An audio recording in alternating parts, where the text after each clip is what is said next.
Hey everyone, welcome back to the channel. Today I'm revisiting a keyboard I first unboxed way back in 2021, the Razer BlackWidow V3 Pro. Yep, it's been 4 years, and the big question is, did it live up to the hype? Back then, I was excited.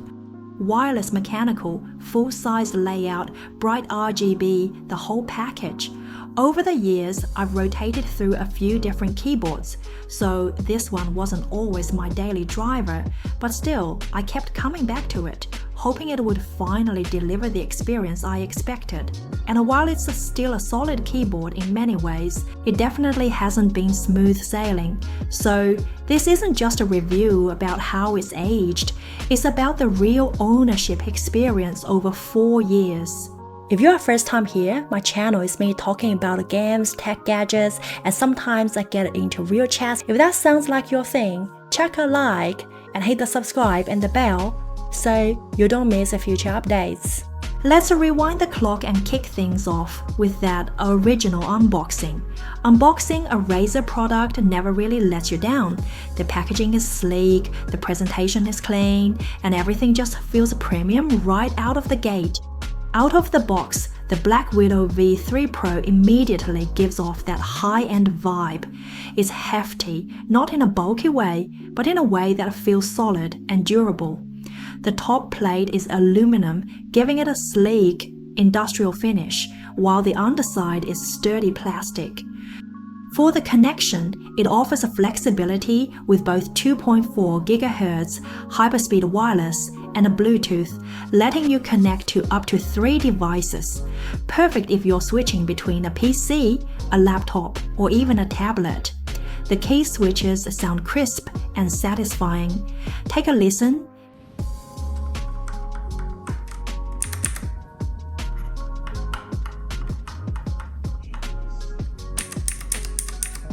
It's the kind of keyboard that just makes you want to type, so it is a good office keyboard too. Despite its straight design, the ergonomics are acceptable due to the 2 incline settings and the detachable plushy wrist rest. The design blends in nicely with most setups, and the RGB lighting adds just the right touch of a personality without being overwhelming, and the full-sized layout is a huge plus. It includes dedicated media buttons and a volume wheel, which back then I thought was the perfect just on managing your sound without leaving your game. I've been a loyal Razer fan for over 15 years. I've used a whole bunch of their gear, mice, keyboards, headsets, mouse mats, speakers, you name it. What's always drawn me to Razer is their sleek design, that a gamer-first mindset, and the way their products just feel like they're made for people like me. So going into this keyboard, I had really high expectations. But this is the one product that left me disappointed. This keyboard has issues. One of the issues that kept me from using this keyboard until the solution found was keys were way too sensitive. I'm talking press it once, registers 3 times kind of sensitive. You can see it in the video. I'm clearly pressing each key once, but the letters appear multiple times on screen. It was super frustrating, especially in games. If you press a hotkey to cast a skill, the game thinks you hit it twice, so instead of casting it on your target, it ends up casting it on yourself. Completely ruins the experience. At the time, Razer had no fix for this. I actually had to stop using the keyboard altogether until they finally released a firmware update. You'll see in the clip, once I downloaded the latest firmware for the BlackWidow V3 Pro, the keys started behaving normally again. See the video after the firmware installation. The second issue I ran into was with the wireless connection. I really wanted to love the wireless features. That's what sold me on this keyboard in the first place. The idea of a clean, cable-free setup was perfect for my desk, and when it worked, it was great. But the connection issues just made it unreliable for everyday use. I ended up having to use the keyboard fully wired most of the time because it kept dropping the connection randomly. You'll see it in this video. I'm in the middle of a game and suddenly my camera character just stops moving. No input, nothing. It's not the game freezing. It's the keyboard losing connection. This happened both in Bluetooth mode and with Razer's hyperspeed dongle. At first, I thought it was interference or maybe a USB port issue, but I tested it on 2 different PCs and got the same result. It's just not reliable wirelessly, and for a premium wireless keyboard, that's kind of a big deal.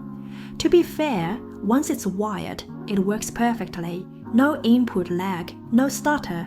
But that kind of defeats the purpose of buying a wireless keyboard, right? And look, I'm not saying this will happen to everyone.